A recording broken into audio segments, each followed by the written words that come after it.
Take control of employee leave days with Connect HR. Update and manage time off effortlessly, ensuring smooth operations. Simple HR solutions for the everyday company. Start your 90-day free trial now. Hey everyone, welcome back to Connect HR Hangouts. It's your favorite host, Babi Mawela, and we are back with yet another banging episode.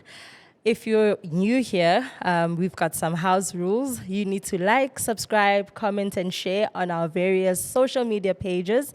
And if you are a returning subscriber, thank you so much for your input. Thank you so much for your engagement. We love and appreciate you. In studio today, we've got our very beautiful guest. She goes by the name Andisa Liba. Am I saying it right? You absolutely are. Thank you. All right. Andisa Liba, I don't want to do the introduction for you. This is your time to shine. Please tell us who Andisa is, where she's from, and where is she now? So Andisa is a connector, a catalyst, and a storyteller. Okay. I am originally born and bred from the lovely windy city of Gqeberha, formerly known as Port Elizabeth. Okay, yes. I am the Chief People Officer at FloatPays, as well as a co-founder of Women's Tech Connection, which is a tech enablement movement. Oh, okay. That's who I am. A tech Enablement movement. There we go.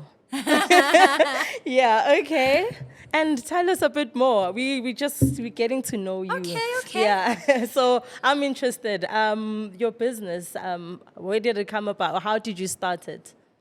So FloatPays started in 2019. It is an employee financial wellness platform that enables employers to help their employees gain access to digital and financial inclusion. Okay. So it really is a social impact business, really kind of geared towards the space of economic acceleration, which is a real passion of mine. My NPC, Women's Tech Connection, equally has also been around since 2019. And that is a movement and a platform for women who are aspiring to become Cisco certified CCIE engineers. And so we've created this, learning repository and pathway for people, or rather women who've got ambitions to go down that path. Both projects are equally important in measure for different and various reasons. To me. Outside of that, I'm an avid reader. Okay. I read a lot. What are you currently reading? Oh my gosh! So I'm not reading at the moment. Interesting enough, Okay. I've been traveling and I've been incredibly busy. But I'm part of a book club with I think a handful of other women such as myself. Okay. We oscillate between stories between West Africa, East Africa, Sub-Saharan Africa. So we're a lover of all things, I think, Pan-African stories. Yes. I think we all have an appreciation for the richness of the stories that need to be told about our people, by our people. And so that's kind of always a draw card, I think, when we're looking to pick a new book to read as a group. When I'm not doing that, I am a mum to two wonderful teenage boys that keep me on my toes and really busy. Which is amazing. I travel. I enjoy the art of travel because I find it's a great school of thought. I think I've learned and grown through various, adventures going around the world. So I will never say no to a good trip. Who would? Right? Yeah. And then probably lastly, certainly no least, I'm an avid hiker. At some point, even had like a massive hiking club. Oh, nice. Which I used to manage and kind of run. Unfortunately, my schedule gets the better of me these days. But I think where I can find the opportunity, and if I'm in a city that allows for hiking, in fact, I always travel with like my gym clothes because I always think I want to be in a place where I'm like, the streets are calling, and kind of get off my gear. I just find it's a great time to decompress for me personally. I've got a very, very busy life. I'm stimulated by like all sorts of, I think, intellectual conversations all the time. And so my alone time often, moves between reading, and I can escape the world and kind of, get into the world of these characters that I kind of get to know, or otherwise I'm walking and or hiking. Oh, nice. I tried hiking, by the way, the other Oh yeah, day. how did that go? I couldn't breathe, but it's fine. I finished. Listen. Every master began as a starter somewhere. 100%. So I hope you stick it out, and I think you Yeah. stay the course. Yeah, I did. There's so much power, I think, in listening to your body. Exactly. And I think kind of making it work. 100%. So I'm interested in your designation at the moment. So it's Chief People Officer. Sorry. I just want to understand, where did your love of people start, or your love for HR rather start? Yeah. I feel like for me, HR as a career choice was less of a choice, if I could even, Okay. say that. And I know Yes. that's a very bold thing to say, but it really was serendipity. Okay. I think my life's purpose found me at the right intersect in my life when I was ready and open to accept the call to serve in The that call sense. to serve. Got you. And so I'd moved around a couple of corporate roles. I'd studied journalism. I wasn't thrilled with it. I moved into PR, didn't particularly like it. Did a bit of marketing and like a bit of like a myriad of stuff. And in my process of becoming and figuring out what is it that lights my Christmas lights on. Yeah. Interesting enough, it was people, and looking back now, I think I landed on it because I then realized that I now have the opportunity to unlock the magic in others, Nice. I love that. and it's just something so special. It really is just so fulfilling.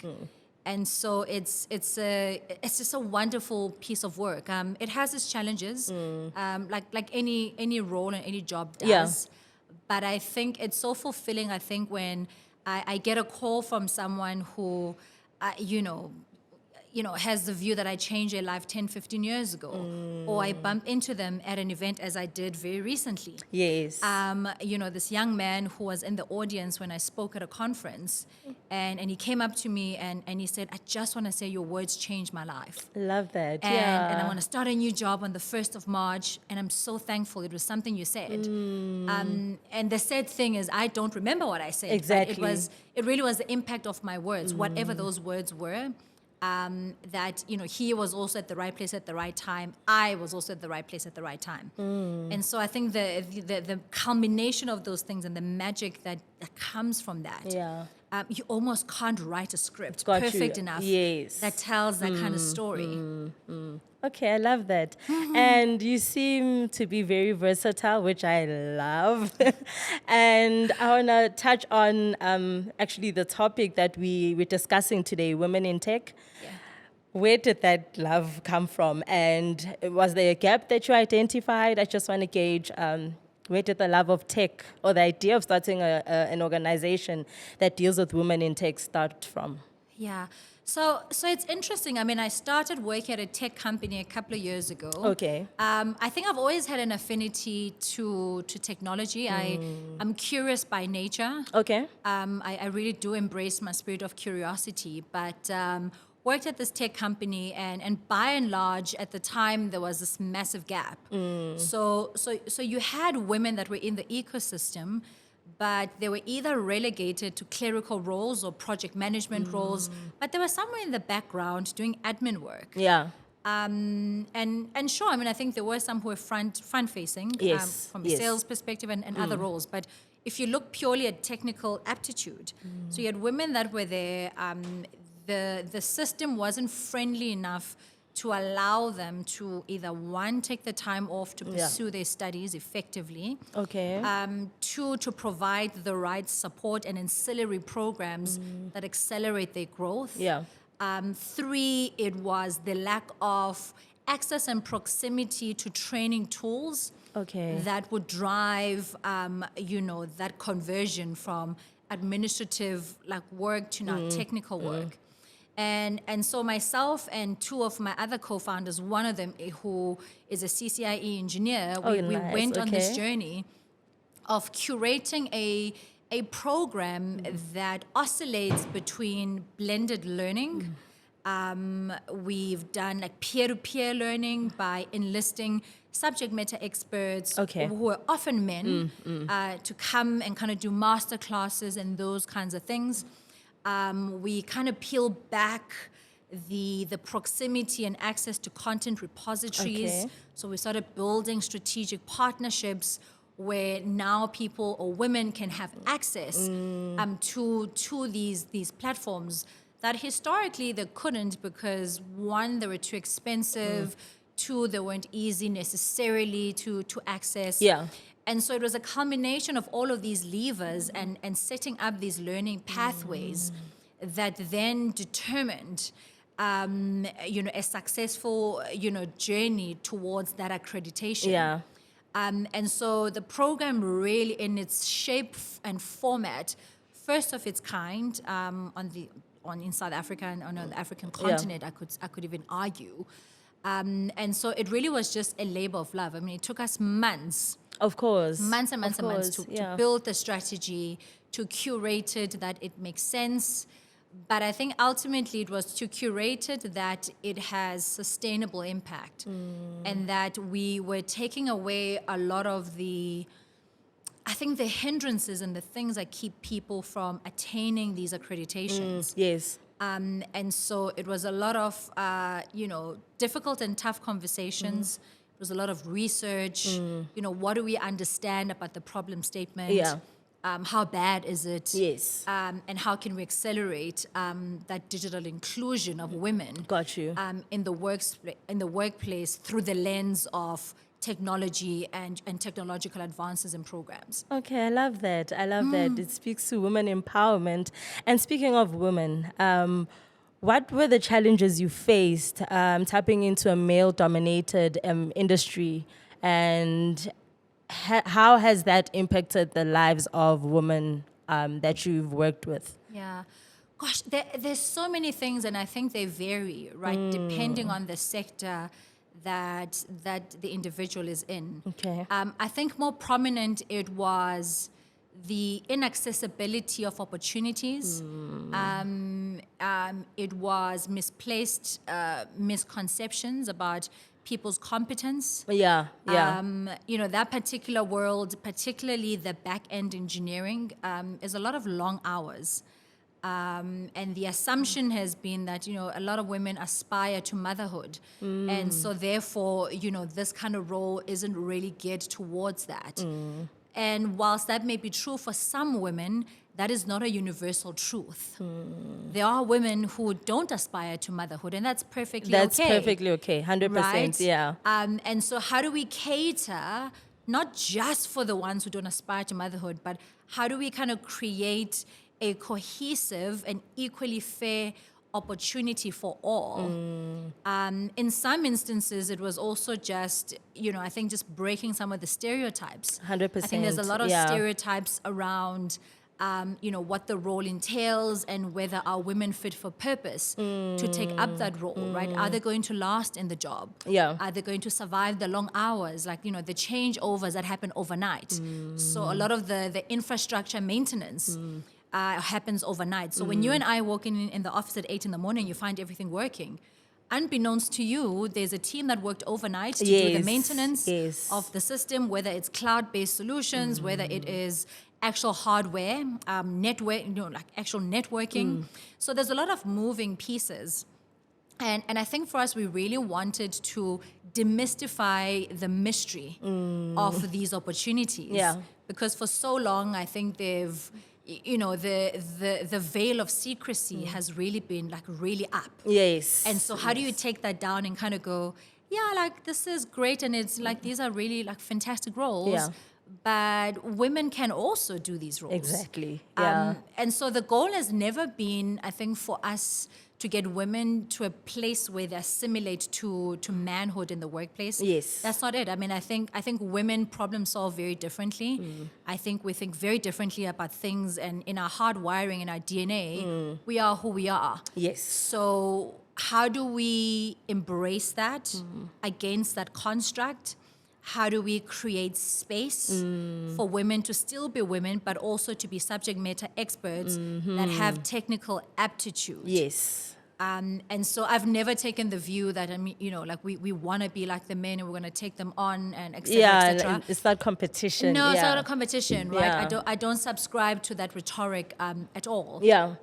In fact, I really think women have got very unique qualities that sets them apart from their male counterparts. Yeah. And so, how do you help unearth that? How do you double down on that? Yeah. In a healthy way, but in a way that's also collaborative to to the opposite gender. Sure. I told you, with every episode, your mind opens. Look, I sit here and I learn too. So I think for a long time, one gets to be narrow-minded, and this podcast helps to, broaden one's perspective, Yeah. if you think about it. And speaking of that, when you speak of tech, people are thinking the worst, I assume. You find that people are thinking you are screwing, you are. So I want you to give people an idea of what tech means, because, I think there are a lot of misconceptions regarding tech. So I want to understand, in your view, what tech means. So tech for me, through the lens of my experience and the work that I do, means different things. I think there's the tech and digital inclusion, and for me that's proximity and access to platforms and our ability to connect with the world. And that is a very grassroots level, right? So this is the entry point. This is like the first barrier, or this is the first entry, right? And sorry, not necessarily a barrier. So that's grassroots. You then advance and go, okay, so on the assumption that people have access to technological platforms, have got access to a device, right? So entry-level device, which is a mobile phone. Yes. Right, like what is the next step? Yeah. Right, and that is, i.e., a laptop, computer, desktop, that sort of thing. What does that come with? What programs and platforms does that come with? And depending on where you are in your journey, right, and what you need, right, you can peel back those layers. So that's a very, very layered. You then take it a couple of notches and go, okay, on the higher echelon of the scale, like what does true digital and tech inclusion mean? And that for me then speaks to a very societal construct, right? So how many of us have got proximity to tech platforms, to stakeholders that are in those platforms? If we wanted to access programs, are those programs inaccessible to women because they're women? Yeah. Or is it because that they don't quite know? Is it an economic, challenge? Is it that they are out of our reach because they're expensive? Yeah. We can't, afford to switch the lights on certain programming. And so I think the technology and tech conversation, depending where you are on the spectrum, means different things.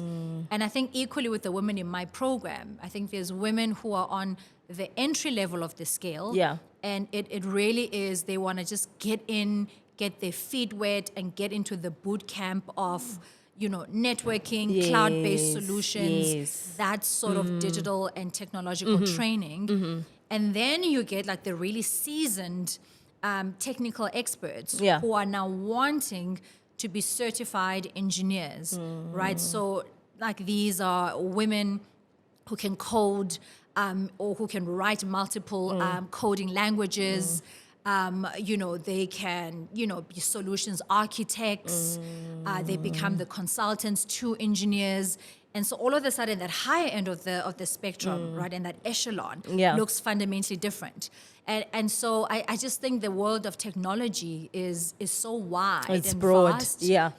And I think depending on where your interest lies, and I think the same thing I could say about float pays, right? There are customers of ours that are really on the entry level, spectrum. Yes. And that is they've been digitally excluded prior. They have not had access to financial instruments. Or they've had access to financial instruments. They don't understand what levers to pull.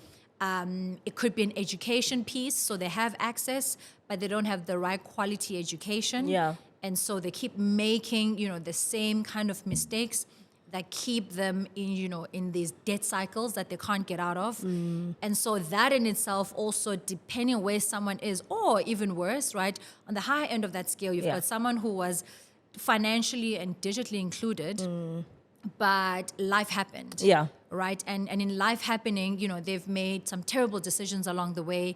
So how do you help reverse engineer, some of those decisions?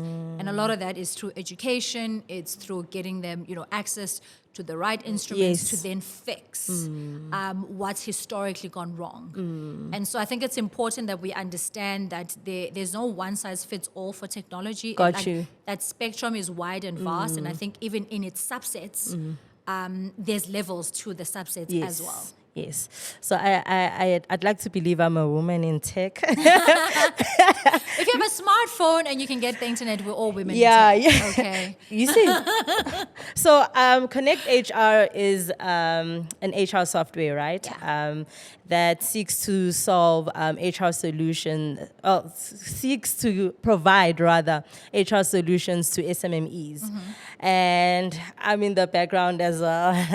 So being a woman in tech. being a woman in tech. And I want to know, in the HR space, how important is technology? Do you feel that we are solving a problem, an existing problem, or what has been your observation regarding HR and tech? I think the relationship between HR and tech has evolved the last couple of years. I think we've gone from just moving away from manual interventions, right, and automating that, which is great because because then we can kind of come out of the grave of admin, right? So that's 100%. So for me, that's kind of the entry point, and that's step one. Step two, though, if you look then through a lens of people. How do you then take initiatives and things that can be stored? Because also let's be mindful that the world of HR has a lot of confidential information. Right? Got you. Like these are people's lives and personas in the workplace. Personal, And it's important that they are treated with the dignity and the respect that deserves. And so how do you now take access to these pieces and these data points and store them, I think, in a way that is safe for all parties. Yeah. And then you kind of then start getting up the scale, and then you go, cool, we've got access to these different data points. How do we aggregate information and data insights on people to make more informed decisions, right? And that could be from a recruitment perspective, so a talent acquisition perspective. Yes. It could be from a performance perspective, right? So what are the numbers telling us? What is the story behind it? Yeah. Because then it is through understanding what that story is that then informs, hopefully, decisions, I think, that are clear, that are unbiased, and that are truly objective. Because I think also dealing with people information, can be perceived as a subjective exercise, depending on who you speak to and what their perceived biases are. And so I think the relationship between human capital and technology is a real accelerant in people's, I think, growth and development in the workplace, in setting up empirical metrics that truly measure what are we trying to define as what success looks like. Yes. And particularly for me, I think keeping that really fair and just. Because I think for a long time, it's always kind of been at the discretion of the manager. Yeah. If you have a great manager who manages a team and who's fair, happy days.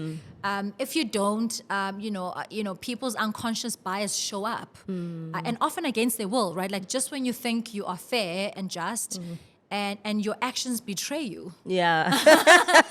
They do. And it's a human thing, and we have to accept that. And so I think technology is a great, evolution. Yes. And I think we're at that wonderful place where I think we're embracing it for what it is, what it can do. I think we still need to understand it better Okay. in terms of how well can we use it, or are we using it well? Got you. And it keeps evolving, right? Like, I mean, like now we're in the world of robotics. Yes.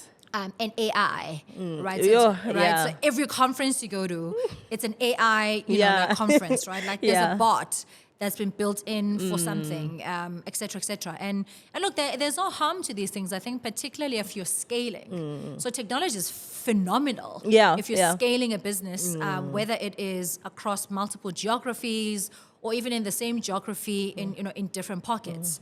And so you're able, instead of, I think, allocating too many resources, to then use a platform to scale and accelerate what that growth looks like. And so it's a great collaborative tool when used correctly. I love that. You see, free advice. Thank you. Thank you. And let's loosen up a bit. I think, we've been tech, 8 people. I want to hear about your journey at Kilimanjaro. Yeah. So please share your experience, and I want to get somewhere. Oh, absolutely. Yeah, with why I'm asking you this particular question. You actually, I think, the first interviewer outside of, I think, the press run I did when I climbed, to actually ask me about this. Okay. So this is great. So Yeah. so breaking news, everybody. This is breaking news. Ta-da. Fresh off the press. I embarked. So I'd always wanted to climb Kilimanjaro because I've been a hiker for a long time. Okay. I turned 35, so I don't celebrate my birthday every year. I celebrate milestones, and so I have Your 30th, your it's 30, 35, 40, okay. etc., etc. And before I got to, I was 34 actually when I made the decision. Okay. And I thought I was at this interesting place in my personal life, and I was yearning for a pilgrimage. Okay. It was less about the physical climb. It really was a spiritual undertaking for me. Okay. And so I yearned for this pilgrimage. I was wrestling with a lot of things about the direction I was going. Was it right? Was it not? Et cetera, et cetera. And I signed up through the Nelson Mandela Foundation to go and do the climb. And a part of that was I really used that partnership as an accountability, metric. Yeah.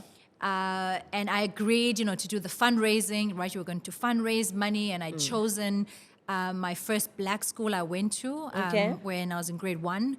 And so that solidified my why. Okay. So even when I wanted to get out of this, right? Now I had done press. I had been in the, in my local newspaper. The mayor of the town knew I was going, and now it was a big thing. So now I couldn't back out of it. Yeah. Which is good. Which is great. Which is great. It kept me accountable. But we spent the better part of 6 to 8 months training, really kind of readying the body. I don't think there's any amount of training though that can prepare you for that sort of thing. But I think fast forward to we land in Tanzania, and I'm like, great. We paid homage to a fellow hiker who had lost his life the previous life. So we went and planted trees in the forest just to kind of honor. And when you do something like that, before you go and do something like that is a bit of it shakes your mind a little bit and kind of settles in the reality of what could potentially happen. And be that as it may, I mean, I'm glad I did that. Yeah. I think it was important to honor the spirit of a fellow hiker. Yeah. So we went in. It was a 7-day track. Okay. The days are long. You're gaining altitude relatively quickly. Yeah. You are, in this foreign environment. Your body is completely stimulated. You don't really know what's what. Yeah.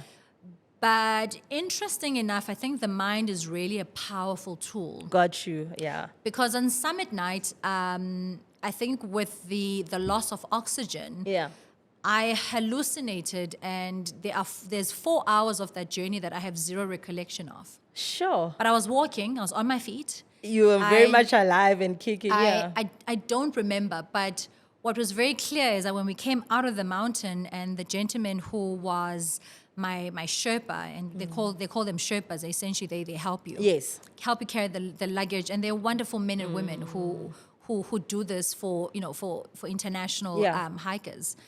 And he said to me, I invited him for, like a sit down and just to thank him. And he said to me, "Are you okay?" I said, "Yeah, no, I'm fine, Frank. Like, why?" And he's like, "Sure."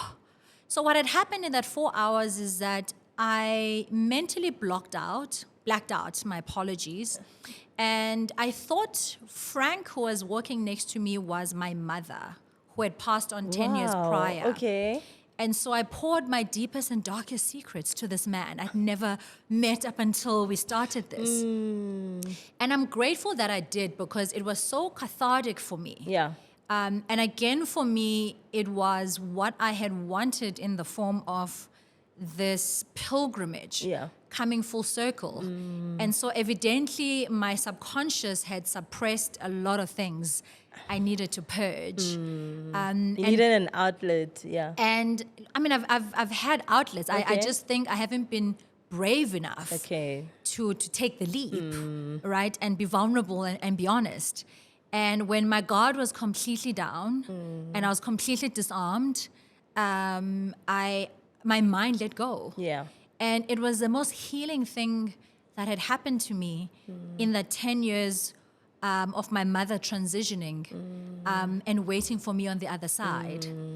And it just was so special. Yeah. I think realizing what had happened. I still have no recollection, by the way. Yeah. So zero memory of this entire conversation I had.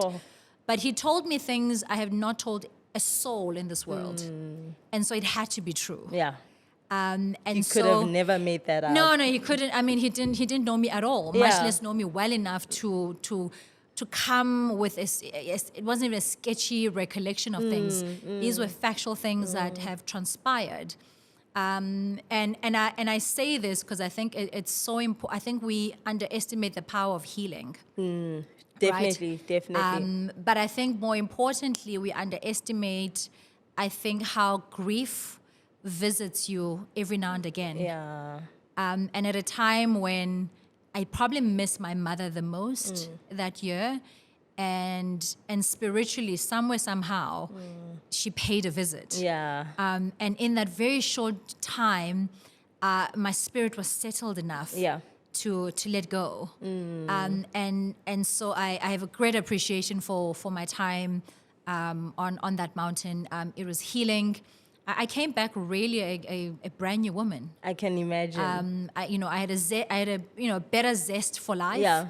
I had a better appreciation for myself, for things that I had, thought of, and it just was a wonderful, wonderful affirmation of my life's journey and solidified the things that I wanted to do. Okay, sure. What a beautiful, beautiful, beautiful story.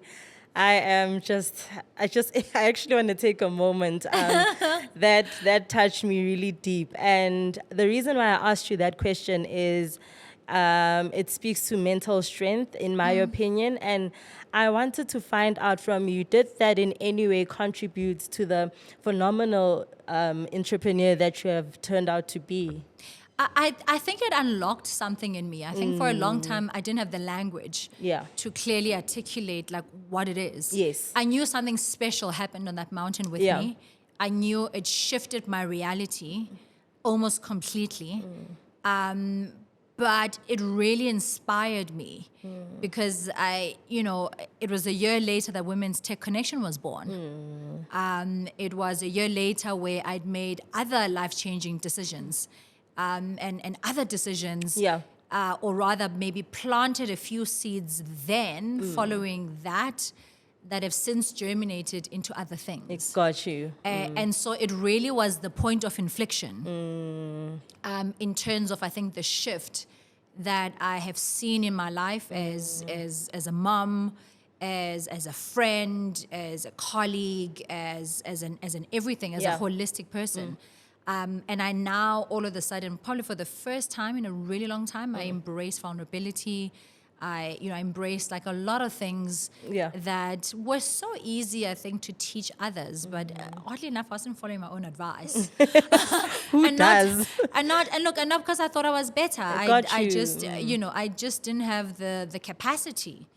And so it freed up my emotional capacity and really kind of built this new level and layer of bandwidth. Okay. I think to tap into source, as it were. So I'm not a religious woman, but I'm highly spiritual. Yes. So I don't subscribe to religion or anything of the sort. But I do believe that there's a greater source and a greater power above all of us. 100%. At least for me. And so it kind of catapulted me in that journey of mental wellness, of spiritual wellness. That's so much so, if I think 3 years later, whatever it was, when I was diagnosed with breast cancer, I was in great form mentally. I may not have been in great form physically, but mentally it actually kept me in good stead. Yeah. And I'm not sure if I would have gotten through that episode of having that health scare Yeah. in a way that is sustainable, in a way where my spirit was grounded. Like I knew I was going to be okay. I knew I was going to make it. And I had the heart for it. Yeah. And I think Kilimanjaro was kind of, again, I think it's just that point of inflection. Yeah. Sure. And Not to get heavy or anything. No, like I'd love to keep you here. I think you're the first guest that we really gotten like very candid with. So I really, really, I love this so much. And on that note, what words would you like to leave behind with our viewers? I always ask our guests to, just leave some words of encouragement just for our viewers to just take in and take with them. The first thing, embrace who you are. Yeah. I think don't feel the pressure to assimilate to the world and to assimilate to others. You are walking your own individual, your own very special journey. Sometimes you may feel like you're behind. If you look at your peers, sometimes you feel like you're just not tracking well and you just don't get it. You get frustrated. Understand that your journey is unique to you. And I think tell your story from a very authentic place. Yes. And remember that, before we were all masters of anything, we all were beginners of something. And so you don't get to master things if you don't appreciate small beginnings. Right? So I think appreciate the power of small beginnings. There's so much lessons that will cultivate you to form into a better version of who you are and who you are destined to be. Sure. Own your mistakes. Yeah. The greatest school of life is, the life where you're able to grow from mistakes and sometimes your errors. And it doesn't feel great in the moment. Yeah. But to have the wisdom to know that the lesson will materialize, perhaps not now. Yeah. Right? Like right now, you might be like, ouch, that hurt. Yeah. Right? Like, oh. Yes. And the wisdom comes with time. And so time is not your enemy. Time is your friend because time is often the greatest teacher. Yeah. And the things about yourself you'll learn in the future, you'll look back and you'll think, I wish I was a little bit more patient with myself. Yes. And so I think be kind to yourself, be gentle with yourself. We all are walking a very unique journey. Yeah. And the journey is unique to you. And so I think resist the urge to assimilate or try and copy others. And that's hard to do, particularly in the world that we're in, right? 100%, yeah. With all the stimuli we get and the influx of information and social media and the pressures and everyone's life looks lit. Yes. But you don't know what's behind closed doors. Yeah. You don't know what's behind the Yeah. curtain. So trust that what's behind your curtain is what works and what's designed for you. Embrace it. Hold on to hope. Hold on to hope. You're going to survive, maybe this is my parting shot, you're going to survive many oceans. Right? Carry that strength so that you don't die at the shore. Sure. Sure. You'll survive many, many oceans. Yeah. And a lot of people often just don't, they run out of steam Yeah. when it matters the most. When you're right there, like the And then finish, you just... the finish line, and you run out of steam and you miss your mark. My greatest fear in life is to miss my mark. Yeah, yeah. Is to survive so many things, right? Like the Kilimanjaro, the breast cancer, the being hijacked, the, all of these things. And then to run out of steam when the universe is about to unlock something that's beyond my comprehension. And so I always say, you'll survive the oceans, but just don't run out of steam at the shore. Yeah. Because maybe as you land in on the shore and you don't need the ship anymore, Sure. that's where your greatest blessing is waiting for you. Yeah. It wasn't in the rough seas. It wasn't in the midst of strife. It's where everything was calm. Sure. And so we often think that, we go through stuff and then the next best thing is going to happen. And sometimes life needs a pause because it needs you to take stock. Yeah. Yeah. Sure. Andisa. yeah. Wow. Sure. Wisdom comes with age, my Yeah. dear. Wisdom comes with Please. age. But thank you so much. Thank you so much for sharing your wisdom, your experiences, your background. We don't take anything for granted. I'm This was glad. definitely a learning opportunity that I will take with forever in my life. And just to say thank you, we've got a little something for you. Oh no, stop it. We've got a little something just to show our look at this. appreciation. This is amazing. Oh, thank you. Amazing. Look, you guys are too kind. No, you're too kind. You're too kind. You Oh my took gosh. time out of your time to be with us, to connect with us. And I just wish you all the best Thank you. in your journey of life. And we hope to have you back again. I hope so. Yes, And yes. I mean, I wish you guys everything of the best. I think you're onto something here. Yeah. And I can't wait for this flower to blossom. Thank you. And I'm rooting for all of you. I hope you win spectacularly. But along the journey, take in those lessons, Yeah. apply them, and don't be afraid to take the leap because sometimes that's when the parachute appears. Yeah. So sure. jump anyway. It feels scary. Just jump Just anyway. jump anyway, Yeah. and the parachute will help you land. I Sure. promise. Thank you, Andisa. Thank you, ladies and gents. That is our beautiful guest, Andisa Liba. Where do people find you on social media? On LinkedIn? I'm across all platforms: LinkedIn, Twitter, Facebook, and Instagram. And there you go. There you have it. Go and search, go and learn, most importantly. Thank you so much for tuning in. We hope that this was a very informative session for you. See you next time. It's your sizzling host, Babi Mawela.